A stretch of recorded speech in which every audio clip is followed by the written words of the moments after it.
इस कार्यक्रम के पुण्यार्चक हैं श्रीमान सुखमाल चंद, श्रीमती शारदा देवी पांड्या, श्रीमान भानु प्रताप, श्रीमती सपना पांड्या, अथर्व वैभव पांड्या, तिनसुकिया, असम। वृद्ध बुजुर्ग लोगों को समझना चाहिए कि प्रभावना हम अगर यदि हम सुधरेंगे तो समाज सुधरेगी, आने वाली पीढ़ी सुधरेगी।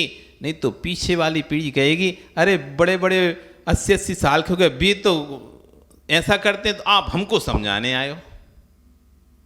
उनको सिखाओ जो 24 घंटे धर्म करते रहते हैं। वे तो बाजार में गटर गटर गटर पानी पीते हैं, जुलूस में गुटर गुटर पानी पीते रहते हैं। इधर तो जय जयनाथ परगुरु हो करते हैं, उपवास करते हैं, एकासन करते हैं, और उधर बढ़िया बोतलें पीते रहते हैं पानी की, अनछने पानी की। और आप हमसे कह रहे हो कि जुलूस में अनछना पानी नहीं पीना चाहिए, बोतलें। पहले ये तो समझे धर्मात्मा का जो उन्होंने भेष बना के रखा है, बड़ा बड़ा टीका लगाते हैं, यही नहीं सुधर रहे, फिर हम कैसे सुधरेंगे? इसलिए प्रभावना विषय अलग है, वो क्रियाएं, आदमी क्रियाओं, ज्ञान होना अलग विषय है। आपको बहुत बड़ा ज्ञान है, बहुत करणानी चरणानी ज्ञान है, लेकिन आचरण का ज्ञान होना भी बहुत जरूरी है। आचार्य कह रहे हैं कि विद्वानों को बोलना चाहिए, जब सूखा अध्यात्म फैल गया तो भैया लोग समझ ही नहीं रहे, मात्र आत्मा पुद्गल की बात करने से काम नहीं चलेगा। ये सूखे अध्यास में काम, अरे आत्मा अलग है, शरीर अलग है, पुद्गल अलग है, आत्मा अलग है, कोई हमारा नहीं है, ये फालतू ही बात करने से काम नहीं चलेगा। आचरण में पहले लाओ, पहले तो ये जीवों को डकारते जा रहे हैं, अचार मुरब्बा खाते जा रहे हैं, बासा कूसा सब अवक्ष खाते जा रहे हैं। वो कहते हैं सब आत्मा अलग है, पुद्गल अलग है। ये सूखा अध्यात्म नहीं चलेगा। सुना पन्ना लाल जी, अध्यात्म की थोती बातें ये स्वयं का छलावा है, आत्मा का, और दुर्गति में ले जाने वाला है। अध्यात्म की बातें तब करो, पहले आचरण की बातें करो। ऊंची ऊंची धर्म की बातें बाद में करो, पहले आचरण की बातें करो। आचार्यवन कहते हैं कोई कितनी ऊंची बातें करते हैं, पहले उससे पूछो तेरा खान पान क्या है, पहले तो खान पान बता, खाता क्या है। नहीं तो भैया मांस खाने वाले बड़ी अच्छी अच्छी बातें करते हैं, ऊंची ऊंची बातें करते हैं, समाज सुधार की बात करते हैं, जीव दया की बात करते हैं, और वहीं पे मछलियां और मुर्गा खाते हैं। चाहे वे विवेकानंद सरस्वती वह हो, चाहे कोई हुए हो, बड़ी अहिंसा की बातें करे, सबकी बातें करे, लेकिन जब उनका भोजन पूछो, प्रसिद्ध हो गई मदर टेरेसा और ये वो टेरेसा, जीव दया, लोगों की रक्षा, तो खाते क्या हो तुम? अंडा खा रहे हो, मछली खा रहे हो, मांस खा रहे हो, और जीवों की दया की बात कर रहे हो। पहले खान पान क्या है तुम्हारा, आचरण क्या? आचरण तुम्हारा पवित्र ही नहीं है, तुम्हारी वाणी का प्रभाव नहीं पड़ेगा। आज क्या हो रहा है, आपकी बातें क्यों नहीं मानते लोग? अच्छी अच्छी बातें करते हो, बातें तो अच्छी अच्छी करते हो, ऐसा होना चाहिए, वैसा होना चाहिए। बच्चा पहले बात सुनता है आपकी, और सुनने के बाद फिर आपको देखता है, क्या आप वैसा करते हो क्या जैसा बोल रहे हो? प्रत्येक व्यक्ति, जब भी कोई व्यक्ति किसी को कहता है कि ऐसा नहीं करना चाहिए, तो तुरंत पहले वो व्यक्ति ये देखता है कि ये सामने वाला जो मुझसे कह रहा है रात्रि भोजन नहीं करना चाहिए, क्या ये स्वयं रात्रि भोजन करता है कि नहीं करता? स्वयं रात में भोजन करे और तुमसे कहे कि रात में भोजन नहीं करना चाहिए, तो आपके अंदर 1% भी इच्छा नहीं होगी इसकी बात मान लो। मानोगे नहीं उसकी? है खुद खाएं भट्टा और दूसरे से भट्टा मत खाओ। सीधा मुहावरा है, पंडित जी भट्टा खाएं और दुनिया को परहेज बताएं। स्वयं में आचरण आना चाहिए। कर्णान युग वाले कहते हैं कि कर्म प्रगति बात कर लूं, बड़ी बड़ी बातें कर लें, जिसकी निज की प्रगति ही ठीक नहीं है वो क्या कर्म प्रगति की बात करेंगे? पहले निज की प्रगति ठीक करो, फिर बड़े बड़े ग्रंथों की कर्म प्रगतियां लोगों को समझाना। निज की प्रगति व्यक्ति की ठीक नहीं है, निज की कसाएं कम नहीं हो रही, और दूसरों को कर्म प्रकृतियाँ बता रहे हैं कि ये कसाय से ये होता है, ये कसाय से वो होता है। प्रकृतियों की चर्चा करने से प्रकृतियों का नाश नहीं होगा, अपनी प्रकृति बदलने से कर्म प्रकृतियों का नाश होगा। अहो बड़ी गहरी चर्चा हो जाती है और मालूम चला कि बेचारे गिद्ध भोज में खड़े हुए, इधर बड़ी शास्त्रों की गहरी गहरी चर्चाएं करेंगे, बड़ी ऊंची ऊंची बातें करेंगे, सास सभा करेंगे, सास सभा में बैठेंगे, सुनेंगे, हाँ हाँ ऐसा है ऐसा है ऐसा है, और पता चला अगले दिन वो गिद्ध भोज, यानी समझ गए बफर सिस्टम, वहां खड़े हुए हैं। अरे खड़े होकर खाने का ही शौक है तो दिगंबर मुनि जैसे खड़े होकर दोनों हाथ से खाओ। कब मना किया है, लेकिन भैया जब तक दिगंबर मुनि नहीं बन पा रहे हो तब तक शांति से बैठकर भोजन किया करो। ये तिरंचो जैसा भोजन मत करो, इधर से उधर भागते हो, उधर से इधर भागते हो, ना जूठन का पता ना सकरे का पता, कुछ भी नहीं मालूम चलता है ये क्या है। व्यवहार दिया जाता है, स्नेह भोजन थोड़े ही दिया जाता है, बोल दिया उस होटल में पहुंच जाओ ना, वहाँ आपकी व्यवस्था है। वे दिन कहाँ चले गए जब लोग अपने घर पर भोजन कराते थे, परोसकर भोजन कराते थे, हाथ जोड़ कर भैया भोजन करो।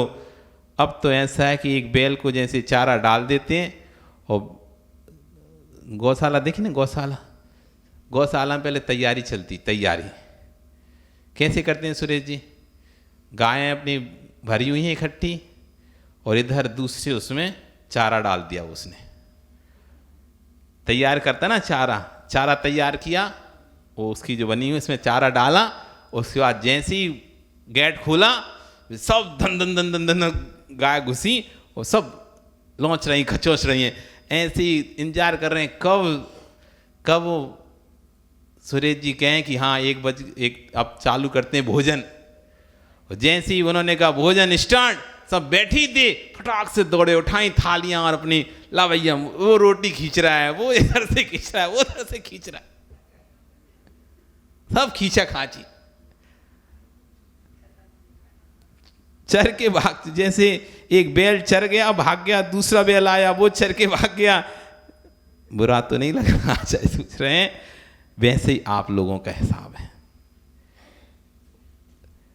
आप अपने बुजुर्गों की याद करो, इन जिनानों को देखकर अनुभव करो, नगर में मंदिरों को तो देखो, फिर विधन करो, कितनी विशाल समाज रही होगी और कितनी पवित्र परिणाम से युक्त तो समाज रही होगी। इतने जिन मंदिर जगत नगर में बन रहे हैं, जगह जगह बन रहे हैं, ज्ञानियों मंदिर बहुत अच्छी बनना बड़ी अच्छी बात है, लेकिन साथ साथ में पुजारी बढ़ना भी चाहिए। सिर्फ मंदिर की वेदी मत बढ़ाते फिरो, नहीं पता चला एक ही वेदी थी, 2 कर ली, 2 से 3 कर ली। वेदियों के बढ़ाने से नहीं, पुजारियों को बढ़ाओ। जब पुजारी बढ़ेंगे तो वेदी अपने आप बढ़ जाएंगी। जब जगह कम पड़ेगी तो सुताई अपने आप दूसरी की इच्छा होने लगेगी। पुजारी है नहीं है, वेदियाँ बढ़ाते चले जाओ, तो पता चला कि और ही कोई देखने नहीं दिख रहा। पहले तो थोड़े बहुत दिखते थे, एक जगह थे तो भीड़ भाड़ दिखती थी, अब 3 जगह कर लिया तो यही तो लोग थे, 3 जगह बढ़ गए, अब लगते हैं कि 10-10 लोग ही आते हैं कि यहाँ पे।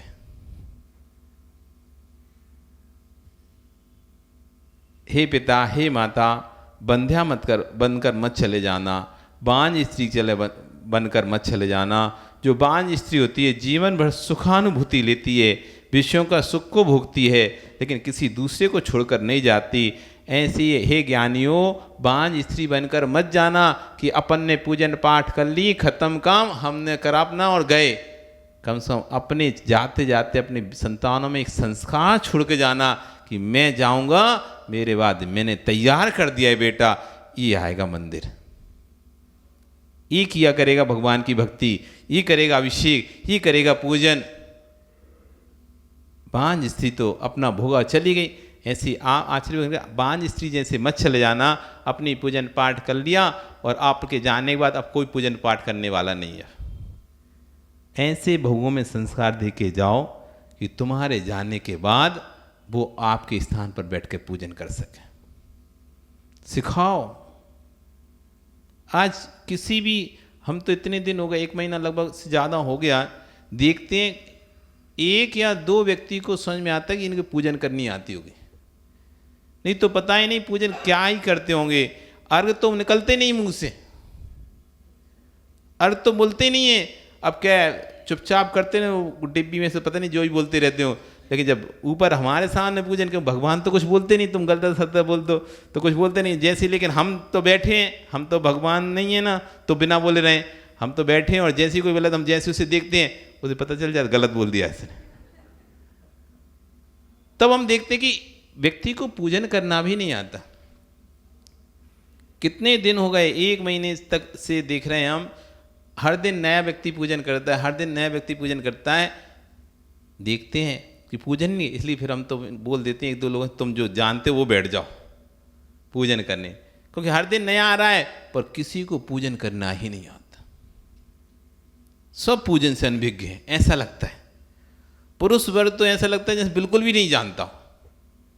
सिर्फ अभिषेक उसको पता है कि ऐसा अभिषेक करना होता है, सो अभिषेक ढारा, लोटा ढारे और जय जय नाथ परम गुरु हो गए, बस 1 अर्घ चढ़ाया, 2 अर्घ चढ़ाए और अपने गए। उनने कभी पूजन ही नहीं करी, ऐसा लगता है। आप लोग पूजन करते नहीं करते अभिषेक के बाद? अनिवार्य अंग है पूजन। अभिषेक के बाद पूजन अनिवार्य होता है। जो अभिषेक करता है उसे पूजन जरूर करना चाहिए। देव पूजा गुरुपासना, देव पूजा गुरुपासना, भगवान की पूजा सट आवश्यक में श्रावक का एक आवश्यक है, जरूरी। इतनी जल्दी मत करो, इतना तो भगवान के पास आए हो तो इतना तो समय लेके आओ, कम से कम एक पूजा कर पाओ। ऐसी क्या ही जल्दी है? कौन से तुम्हारे मीलें चल रही हैं और कैसे करोड़ों के घाटे हो रहे हैं कि 5 बजे 6 बजे अभिषेक करे और ऐसे भागते हो जैसे किसी जेल से छूट गए हो। फ्री हो गया, वो सुरेश जी करें, महेंद्र जी करें पूजा, विन्नी ठेका ले रखा है और अपन तो भगलो। नहीं भाई, अभिषेक करते हो, अभिषेक के बाद एक पूजन कम से कम करना चाहिए। आप पूजन के संस्कार डालो। क्या हो रहा है? इसलिए तो आप आज कहीं भी जाते हो तो अंदर कॉन्फिडेंस नहीं रहता, साधु के सामने खड़े होते ही गड़बड़ा जाते हो। पूजन की नहीं है, बस अभिषेक करके भग लेते हो, पूजन करते नहीं हो, और जैसे ही साधु के सामने पूजन करने बैठते हो ऐसे हो जाते जैसे कुछ भी नहीं जानते हो। एक पूजन रोज करना चाहिए। कुछ मत करो, एक पूजन करो। एक पूजन करके आप अपना विसर्जन करके निकल जाओ, लेकिन प्रतिदिन पूजन करना चाहिए। श्रावक का आवश्यक है देव पूजन। इंद्रिय सुखों को जैसे बांझे इंद्रिय सुखों को भोग कर चली जाएगी मृत्यु प्राप्त, लेकिन किसी को देकर नहीं जाती, किसी को कुछ भी देकर नहीं जाती। ऐसे हे मोक्षो, यदि अपनी संतान को धर्म की संतति सिखाकर नहीं गए तो आप बंध्या स्त्री के समान तुम्हारी मृत्यु हो जाएगी। तो मृत्यु कैसे होना चाहिए? भोग भूमि जीव जैसे होना चाहिए। जैसे भोग भूमि जीव स्वयं जाते हैं तो 2 गलियां छोड़ के चले जाते हैं, ऐसी स्वयं जाओ। उससे पहले अपनी संतान को तैयार कर जाओ कि आगे धर्म की रक्षा तुम करोगे। आप क्या कौन है? संतान है कि लड़के? संतान को जन्म दिया है कि लड़कों को जन्म दिया है? कि लड़कों को? संतान को दिया है। पन्नालाल जी, किसको दिया है, संतान को कि लड़कों को? अब आपको महाराज जी 2 तो एक ही लग रहे हैं, बहुत अंतर है। संतान को दिया है, पक्का सोच लो। संतान को जन्म दे, बैठ जाओ। और आपने, ओ सुरेश जी, आप भी बोल दो संतान को ही जन्म दिया कि लड़कों को दिया? संतान किसे कहते हैं और लड़के किसे कहते हैं? पवन जी बताओगे, लड़का किसे कहते हैं, संतान किसे कहते हैं? अच्छा, हाँ, लड़का लड़की को जन्म दिया है कि संतान को जन्म दिया? अब तो ठीक है। हाँ, तो लड़का लड़की को जन्म दिया है कि संतान को जन्म दिया है? लड़का लड़की को नहीं दिया। अरे बहुत अंतर है, कैसे दोनों हो गई है? जब तुम सुनोगे तो समझ में आएगा संतान किसे कहते हैं और लड़का लड़की किसे कहते हैं? जो लड़के पिता को भगा दे वो है लड़का। जो लड़के पिता से उसकी संपत्ति ले ले, उसकी प्रॉपर्टी ले ले, हिस्सा मांगे, लाओ मेरा हिस्सा दो, कहां है मेरा हिस्सा, नहीं तो केस कर देंगे, हमारा हिस्सा नहीं दोगे तो। जो लड़के अपनी अधिकारों को लेता है वो लड़का होता है, और जो पिता की धर्म की संतति को आगे बढ़ाता है वो संतान होता है। जो सिर्फ संपत्ति में हिस्सा मांगे वो लड़का है, और जो धर्म की संपत्ति में भी हिस्सा ले ले कि पिताजी आप पूजन करते थे, अब आज से वो जिम्मेदारी मैं लेता हूं, अब मैं आपके साथ चलूंगा और मैं आपके साथ पूजन करूंगा, ये है संतान। अब क्या है पन्नालाल जी? हैं? तो फिर तुमने भी समझ लिया कि नहीं? हाँ क्या बता तो दिया। अगर लड़कियां जो तुम्हारी धर्म की संतति को चला रही हैं, जैसे संस्कार तुम्हारे अंदर हैं ऐसे संस्कार वो अपनी संतानों को दे रही हैं आगे जाके, वैसी सुसंस्कारित हैं, वो आपकी संतान है लड़की।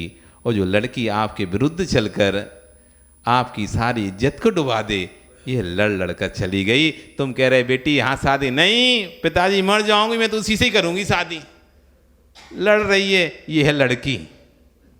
जो लड़के आपकी इज्जत को डुबा दे वो है लड़की। और जो आपकी संतति, जैसा आपने अपना इज्जत यश कमा के रखा था उसके अनुसार वो दूसरे कुल में जाकर भी आपके नाम के यश को रोशन कर रही है, ये है आपकी संतान।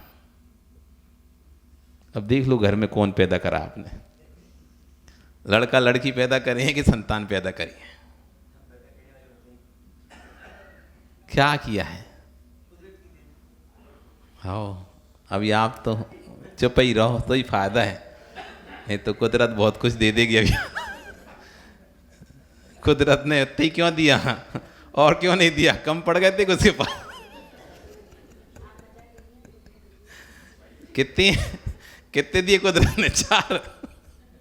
उसके बाद कुदरत का बंद हो गया था।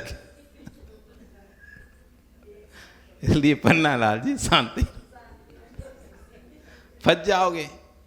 कुदरत तो 50 साल तक देती रही, क्या ही किया तुमने?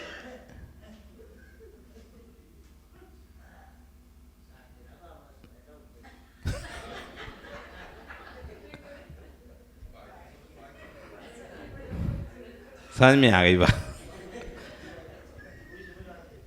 सब बदल जाएंगे।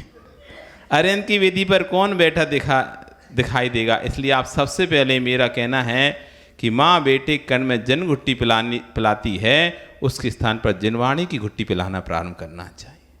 बचपन से ही संस्कार देना प्रारंभ करना चाहिए। शहद मत चटाओ, बचपन से उसे मांस की लत मत लगाओ। बेटे को तकलीफ हुई, बेटा रो रहा है तो माँ ने उसको शहद चटा दिया। अरे शहद नहीं चटाते, तुम जिनवाणी की लोरी सुनाते उसे। चरण्याणु कह रहा है, सम्य दर्शन का वर्णन कर रहा है, इसलिए मैं आपसे कह रहा हूँ घर में बोतल रखी मिल जाएंगी, उसको एक ढक्कन पिला दो, रोएगा नहीं। हे माँ, तुझे मालूम होना चाहिए कौन सा बेटा कौन सा महान योगी बनने वाला होगा, और तुमने उसको जन्म से ही भ्रष्ट कर दिया। इस कार्यक्रम के पुण्यार्चक थे श्रीमान सुखमाल चंद, श्रीमती शारदा देवी पांड्या, श्रीमान भानु प्रताप, श्रीमती सपना पांड्या, अथर्व वैभव पांड्या, तिनसुकिया, असम।